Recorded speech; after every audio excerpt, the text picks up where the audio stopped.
আপনারা ইতিমধ্যেই হয়তো জেনে গেছেন যে এবার জাতীয় সংসদ নির্বাচন 12 ফেব্রুয়ারি অনুষ্ঠিত হতে যাচ্ছে। সেখানে এক একজন ভোটার দুটি করে ভোট দিবেন। একটি হচ্ছে সংসদ সদস্য নির্বাচনের জন্য, আরেকটি হচ্ছে গণভোট। তো অনেকেই সংসদ সদস্য নির্বাচনের ব্যাপারে জানলেও তাদের ব্যাপারে অস্পষ্ট রয়ে গেছে যে গণভোটটি হবে সেটার ব্যাপারে। অনেকেই জানেন না যে গণভোটটি আসলে কী। আমি অনেকের সঙ্গে কথা বলে দেখেছি যারা রাজনৈতিক সচেতন, মোটামুটি তারাও এ ব্যাপারে কোনো ধারণা নেই স্পষ্ট। তো আজকে এই বিষয়টি নিয়ে একটু কথা বলবো, আসলে গণভোট কী এবং আপনি হ্যাঁ কেন দিবেন, না কেন দিবেন, কেনই বা হ্যাঁ দিবেন, কেনই বা না দিবেন। গণভোটটা আয়োজন করা হবে এ কারণে যে আপনার বিগত গত বছরটিতে সরকারের যে সংস্কার কমিশন গঠন করা হয়েছিল ডক্টর আলী রিয়াজের নেতৃত্বে, সেখানে সকল দলের প্রতিনিধিদের সঙ্গে যে দীর্ঘ 8-9 মাস আলোচনা করা হয়েছে রাষ্ট্রের বিভিন্ন আইন কানুন, সংবিধান এবং বিভিন্ন প্রতিষ্ঠানের সংস্কারের জন্য। তো সেই সব সংস্কার প্রস্তাবগুলিকে তারা একটি প্যাকেজের মধ্যে নিয়ে এসেছেন। যে দলগুলি ঐক্যমত হয়েছে সংস্কারগুলি তারা করবেন, সেই সংস্কারগুলিকে তারা ক্ষমতায় গিয়ে যাতে বাস্তবায়ন করেন, এই জন্য তাদেরকে জুলাই সনদে যেটা স্বাক্ষর নেওয়া হলো 19 অক্টোবর, সেখানে সব দলগুলো তারা স্বাক্ষর করেছে যে তারা ক্ষমতায় গেলে এই সংস্কারগুলি তারা করবে। তো এর মধ্যে যে সংস্কারগুলো আনা হয়েছে, মোটামুটি 84টা সংস্কার প্রস্তাব আনা হয়েছে। এর মধ্যে 47টা হচ্ছে সাংবিধানিক, যেগুলি আপনার সংস্কার করতে হলে সংবিধানকে পরিবর্তন করতে হবে। আর 37টা আছে যেগুলি অধ্যাদেশ, অর্ডিন্যান্স জারি করে সেগুলো করা যাবে যে কোনো সময়। তো 47টা যেই পরিবর্তন, সেই পরিবর্তন আনতে গেলে আপনাকে সংবিধান পরিবর্তন করতে হবে। তো সংবিধান পরিবর্তন করার মতো জটিল কাজ এই সরকারের ক্ষমতা বলে নেই, সেজন্য পরবর্তী সরকারের উপরে এই দায়িত্বটুকু দেওয়া হয়েছে। তো এখন এই সংবিধান সংস্কার করতে গেলে জনগণের মতামত নেওয়া যে জরুরি বিষয়, সেটার জন্যই এই গণভোটের আয়োজন, যে আপনি কি এই সংস্কারগুলির পক্ষে আছেন কি নাই। এখন আপনি যদি হ্যাঁ ভোট দেন তাহলে এই সংস্কারগুলি আপনার বাস্তবায়ন হবে। তো এই বিশাল ফর্দ তো আর একটি গণভোটের ব্যালটের পেপারের মধ্যে উল্লেখ করা সম্ভব নয়। এই জন্য মূল 4টা বিষয়কে সামনে আনা হয়েছে, যে আগামী সংসদ নির্বাচনের ধরন কিভাবে হবে, তত্ত্বাবধায়ক সরকারের পদ্ধতি কিভাবে হবে, এগুলির যে সংস্কারগুলি আলোচনা করা হয়েছে এই ব্যাপারে আপনি কি হ্যাঁ কিংবা না।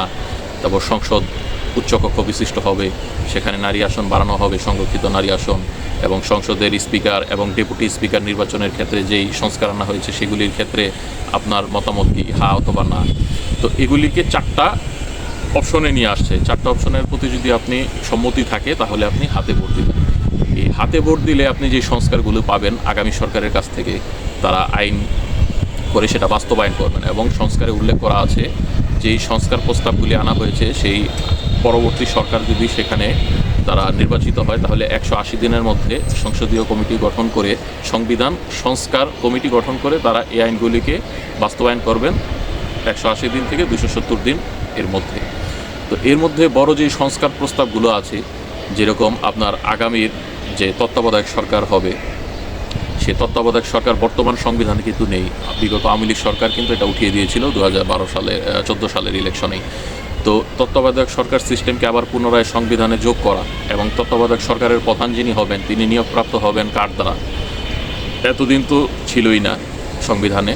তো নতুন করে সংবিধানে তত্ত্বাবধায়ক সরকারকে আনা হয়েছে, এবং সেখানে তত্ত্বাবধায়ক সরকারের যে প্রধান হবেন তিনি প্রধানমন্ত্রীর পরামর্শে এবং বিরোধী দলীয় প্রধানের পরামর্শে এবং দ্বিতীয় বিরোধী দলীয় প্রধানের পরামর্শে এবং হাইকোর্ট বিভাগের আপিল বিভাগের যে বিচারপতি ওনার পরামর্শে এই নিয়োগ দিতে হবে। এবং তারপর সংসদ যে আপনার উচ্চকক্ষ বিশিষ্ট হতে যাচ্ছে সেটা সংবিধানে নেই। সংবিধানে শুধু নিম্নকক্ষ বিশিষ্ট 300 আসন যেটা হয় সেটাতে ছিল, এটাকে এখন দ্বিকক্ষ বিশিষ্ট আসন করা হবে। 100 জন সংসদ সদস্য নির্বাচিত হবেন তারা প্রাপ্ত ভোটে। এখন সকল দলগুলোই যদি আপনার কোনো সাপোজ কোনো একটি দল যদি 1% ভোট পায় তাহলে তার উচ্চকক্ষে তিনি 3 জন সদস্যকে তিনি পাঠাতে পারবেন। কেউ যদি 10% ভোট পায় তাহলে তিনি 30 জন সংসদ সদস্য উচ্চকক্ষে তিনি পাঠাতে পারবেন। এটা তারা নির্ধারণ করবেন তাদের দল থেকে কাদেরকে তারা পাঠাবে। তো যে কোনো আইন আপনার পরবর্তীতে সংবিধান যদি সংস্কার করতে হয়, তারপর যে কোনো বিল পাশ করাতে হলেও উচ্চকক্ষে যেই সব সংসদ সদস্যগুলি তারা নির্বাচিত হবেন তাদেরও অনুমতি ক্রমে পাশ করা লাগবে। তারপরে অন্যান্য যেসব বিষয়গুলি আছে, রাষ্ট্রপতির ক্ষমতার ভারসাম্য, প্রধানমন্ত্রীর ক্ষমতার ভারসাম্য পরিবর্তনে যেসব আইনগুলি করা হয়েছে এগুলির ক্ষেত্রে সংস্কার করা হয়েছে। যেমন রাষ্ট্রপতির আপনার হাতে যে ক্ষমতাটি ছিল যে দণ্ডপ্রাপ্ত কোনো ফাঁসির আসামিকে মুক্ত করে দিতে পারেন তিনি, এটাতে পরিবর্তন আনা হয়েছে। সেখানে যুক্ত করা হয়েছে যদি ক্ষতিগ্রস্ত ব্যক্তি অথবা তার পরিবার যদি সম্মতি দেয় ক্ষমা করা, তাহলেই কেবল রাষ্ট্রপতি ক্ষমা করতে পারবেন। পূর্বের মতো তার মনমর্জি মতো ক্ষমতা প্রয়োগ করে তিনি ক্ষমা করতে পারবেন না। এইসব বিষয়গুলি থাকবে।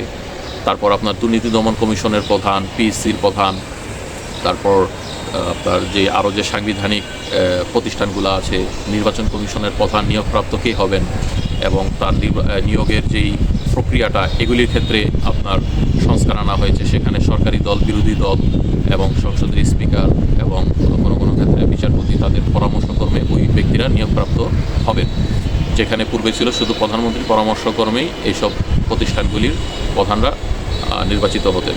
তো এই পরিবর্তনগুলি আনা হয়েছে সংবিধানে। তো এই সকল সংস্কারগুলি আপনারা যদি চান তো সেটাকেই আপনার 4টা ফর্মে ওই ব্যালট পেপার, যে গোলাপি কালার ব্যালট পেপারটা দিবে গণভোটের, ওইটাতে 4টা উল্লেখ থাকবে।